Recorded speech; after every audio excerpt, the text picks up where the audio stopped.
Johnson talk to the team today, and also some of the takeaways you've taken from him, if you're able to share any from spending time with him in the Keys and today and any other time? He did, yeah. We had him speak to the team. He wanted to speak to the team, wanted to come watch him practice, and he was great. And ironically, his message was really on point with what our messaging has been all throughout training camp, which has been fantastic. And as far as the stories of sharing what he said today and what he said in the Keys, you know, that's for us. But I think it was. I know for me personally, it was hard not to be excited to listen to him talk. Did he help drive home the point of the rivalry for these young kids?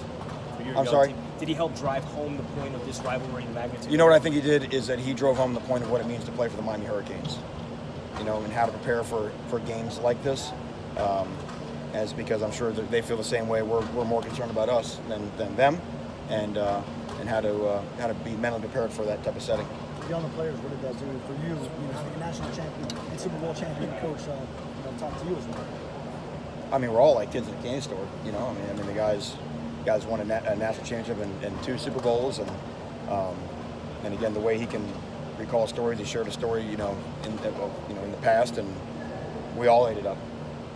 You mentioned being at the 31-4 game. Just what do you kind of remember from like the atmosphere, the environment, kind of everything, just the crowd and all that kind of stuff from that game? Yeah, I remember it was one of those days where the OB was packed. I mean, obviously Florida had a lot of people there. I remember I was sitting on the south side of the stadium, kind of low towards middle field, and I remember the weird confusion that we gave up 2 safeties on snaps going over the punter's head. I remember Randy Shannon with a pick 6 that day. I mean, I would say those were.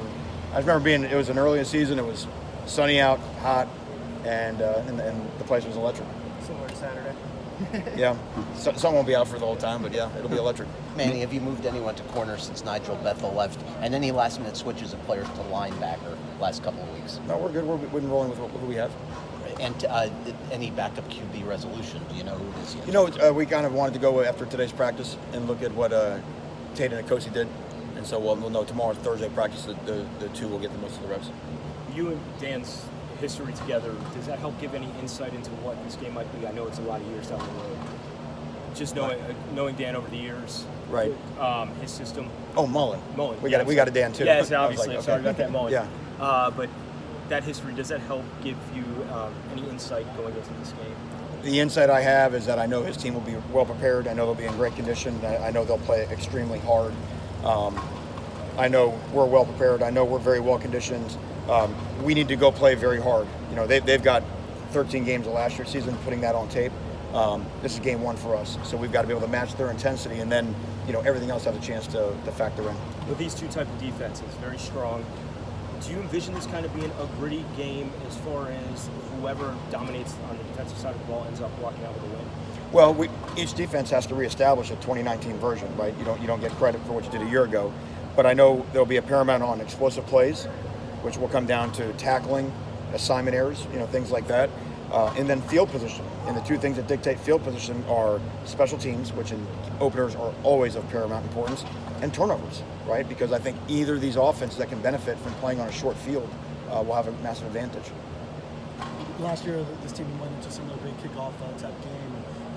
Different circumstances, the number 18 in the country, now kind of the underdog in this game. Is there a difference in the hunger level or the approach for this team this year according to this game? I would say there's a difference in their approach. I mean, we approach everything a little bit differently now, but again, right now we're just focused on our performance, and more than anything, I mentioned this many times, our ability to handle adversity. I want to find out, can we handle adversity? Now that you've seen Jaron run the offense as they've won for the last 10 days, whatever it's been, you feeling pretty good about how that's going right now, or is still some work to be done, or is it too late? Well, there's never not going to be work to be done. You know what I mean? For our guy, their guy, every guy in college football still has some work to be done. But no, we're very confident. The team is very confident in Jaron. All the reasons why we picked him, he still shows all those attributes. And the fact that now, since that day, we've been now really game planning for 2 weeks and being able to run the same stuff again and again and again that's going to feature in Orlando, I think has not just helped him, but everybody on offense. Let's do a couple more, guys. Players have said he's really taking command of the offense. What have you seen in that respect? Well, yeah, of course. And just it's the natural thing of having the confidence of the coaching staff and the team to know that you're the guy, right? Which is why we made the decision. It's why we made it public, because we just felt that that far more superseded any value in a surprise on Saturday. We did see tape in a white jersey. Is he receptive to the idea of helping out in ways other than playing quarterback? Yeah, I mean, it's like anybody else we have. Anybody will help by doing anything that's available. So yeah. And is there signs? I know tackling in practice is going to tough to replicate for games, but are there signs of being able to stop the run effectively? Are you seeing signs? Because at times last year there was an issue in losses. Are you seeing positive signs that it won't be, that you'll be good on Saturday? An issue in our losses? You're talking about? Stopping the run.